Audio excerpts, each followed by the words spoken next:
एक समय की बात है, एक शहर में एक छोटा सा परिवार रहता था। उस परिवार में मनीष, उसकी पत्नी रमा और उनकी 5 साल की बेटी कुकी रहते थे। कुकी अपने पापा की बड़ी ही लाडली बेटी थी, पर कुकी की माँ उसे जरा भी प्यार नहीं करती थी, क्योंकि उनको हमेशा से एक बेटा चाहिए था। वो हमेशा कुकी को झूठा प्यार करती और अंदर से उससे नफरत करती थी। एक दिन वो स्कूल से आते ही घूमने जाने की रट लगा बैठती है। मेरी छुट्टियां पड़ गई हैं माँ पापा, चलो न कहीं घूमने चलते हैं। अरे बेटा, थोड़ा सब्र रखो। मुझे नहीं पता, अभी के अभी आप मुझे प्रॉमिस करो बस कि हम घूमने जाएंगे ही जाएंगे। अगले दिन मनीष के बॉस मनीष को किसी काम से हिमाचल से 50 किलोमीटर दूर किसी काम से भेजते हैं। मनीष के मन में तभी घूमने का ख्याल आता है। वो घर जाकर ये खुशखबरी सबको देता है। अगले हफ्ते हम अपने पहाड़ों वाले घर में घूमने जा रहे हैं। मुझे बीच में एक दिन के लिए ऑफिस के काम से थोड़ा आगे जाना होगा, पर बाकी वक्त हम वहीं उसी घर में एंजॉय करेंगे। कुकी खुशी से उछल पड़ती है और अपने पापा के गले लग जाती है। एक हफ्ता ऐसे ही निकल जाता है। सब जाने की तैयारी करने लगते हैं। कुकी भी अपना सब जरूरी सामान बैग में भर लेती है। काफी रात हो जाती है और सब लोग हिमाचल पहुंच जाते हैं और शरीर को जमा देने वाली ठंड पड़ रही होती है। कुकी तो गाड़ी में ही सो चुकी होती है। अगले दिन जैसे ही सुबह होती है, कुकी जल्दी से बिस्तर से बाहर निकलती है और खिड़की से बर्फ देखने लगती है। बर्फ देखकर तो वो खुशी से झूम उठती है और बाहर जाने की जिद करने लगती है। हद ही हो गई है इस लड़की की तो, इसकी वजह से मैं अपने पति के साथ थोड़ा भी वक्त नहीं गुजार पाती।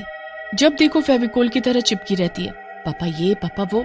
कुकी और मनीष बाहर जाकर बर्फ में खेलने लगते हैं और रमा वहीं खड़ी रह जाती है। रमेश को कुकी के ऊपर बहुत ही गुस्सा आ रहा होता है। उसे समझ ही नहीं आ रहा होता कि आखिर वो करे तो क्या करे। पूरा दिन खेलने के बाद कुकी थक कर सो जाती है। 2-3 दिन ऐसे ही निकल जाते हैं। फिर उसके बाद मनीष अपने काम से जाने लगता है। सुनो, मैं कल तक आ पाऊंगा, जब तक तुम कुकी का ध्यान रखना। तुम बिल्कुल फिक्र मत करो और अपना काम निपटा कर आओ। मनीष निकल जाता है और रमा खुशी से मुस्कुराने लगती है। फिर वो सबसे पहले कुकी के कमरे में जाती है और उसको चिल्ला चिल्ला कर उठाने लगती है। तुझे बड़ा शौक था ना बर्फ में घूमने का, चल तुझे मैं अभी घुमाती हूँ। अभी तो रात होने वाली है ना माँ। मैंने जो बोला समझ में नहीं आ रहा है क्या? चल अभी के अभी बाहर चल। कुकी को कुछ समझ नहीं आता और उसकी माँ उसे इतने में घसीटते हुए बाहर ठंड में ले जाती है। रमा उसे गुस्से से वहीं बाहर एक लाइट के खंभे से बांध देती है। उसके बाद वो चिल्ला ना पाए इसलिए उसके मुंह पर कपड़ा भी बांध देती है। कुकी ठंड से बुरी तरह कांपने लगती है। रमा उसे बांधकर अंदर आकर मजे में सो जाती है। पूरी रात कुकी बर्फ में खड़ी रहती है। कुछ ही देर में उसका शरीर जम जाता है और वो बेहोश हो जाती है। धीरे धीरे कुकी की सांसें रुकने लगती हैं। सुबह तक कुकी की जान निकल जाती है और वो वहीं खड़े खड़े मर जाती है। सुबह होते ही रमा कुकी को देखने जाती है, पर उसे मरा देख उसकी हालत खराब हो जाती है। अरे ये क्या हो गया? इसकी तो सांस रुक गई। हे भगवान, ये तो मर चुकी है। अब मैं क्या करूं? एक काम करती हूँ, इसे जल्दी से अंदर ले जाकर लिटा देती हूँ। रमा कुकी को उसके बिस्तर पर लिटा देती है। वो घबराहट के मारे यहाँ से वहाँ टहलती रहती है और इतने में मनीष आ जाता है। देखो कुकी, मैं आ गया। अब वो कुकी अभी सोई है। मनीष अगले दिन उठते ही कुकी को उठाने जाता है, पर कुकी तो हिलती भी नहीं। काफी देर बाद मनीष को समझ आता है कि कुकी मर चुकी है। उसकी सांसें नहीं चल रही। वो बुरी तरह चिल्लाने और रोने लगता है। ये कैसे हो गया? मेरी बेटी को क्या हो गया? मनीष को इस बात का बहुत सदमा लगता है। कुछ दिन ऐसे ही बीत जाते हैं। मनीष और रमा अपने घर भी वापस आ चुके होते हैं। फिर एक रात जब मनीष सो रहा होता है तो रमा को एक ठंडी हवा का झोंका आता है। अरे इस गर्मी में ये ठंडी बर्फ जैसी हवा कैसे? रमा उठकर देखती है तो नीचे फर्श पर बर्फ ही बर्फ पड़ी होती है। रमा अपने कमरे में बर्फ देखकर हैरान रह जाती है। इतनी गर्मी में ये बर्फ कहाँ से आई? रमा उस बर्फ को देख ही रही होती है कि तभी उस बर्फ से एक चुड़ैल बच्ची निकलकर उसके सामने खड़ी हो जाती है। रमा उसे देख जोर से चिल्लाती है, चुड़ैल जल्दी उठो मनीष। नहीं छोड़ूंगी तुझे, अब तू नहीं बचेगी मुझसे। रमा की चीख सुनकर मनीष जल्दी से उठ जाता है और रमा को पसीने में तर देखकर उससे पूछता है तो रमा डरते हुए सामने की तरफ हाथ करती है। वो चुड़ैल। कहाँ है चुड़ैल? क्या तुम भी बच्चों की तरह सपना देखकर डर जाती हो? नहीं मनीष, सच में वहाँ चुड़ैल थी और पूरे कमरे में बर्फ ही बर्फ। रमा वापस सो जाती है और फिर अगले दिन हमेशा की तरह मनीष के ऑफिस जाने के बाद रसोई में खाना बनाने लगती है। रमा चुपचाप रसोई में अपना काम कर रही होती है कि तभी सामने वाली खिड़की अचानक खुल जाती है और उसमें से बर्फ का एक झोंका अंदर आता है। रमा डर के मारे अचानक पीछे हो जाती है। पूरी रसोई में हर तरफ बर्फ ही बर्फ। ये सब क्या हो रहा है मेरे साथ? अभी तो इतनी लू चल रही थी और अचानक ये बर्फ। उसी चुड़ैल बच्ची को भागते देख रमा जल्दी से बाहर जाकर देखती है तो वो चुड़ैल बर्फ के ढेर में खेल रही होती है। फिर अचानक वो कांपने और रोने लगती है। बहुत ठंड है, मैं ठंड से मर जाऊंगी। ऐसे ही मरेगी तू, ऐसे ही ठंड से तड़प तड़प कर। कौन हो तुम? मुझे क्यों परेशान कर रही हो? मैंने आखिर किया क्या है? तूने मेरी जान ली है।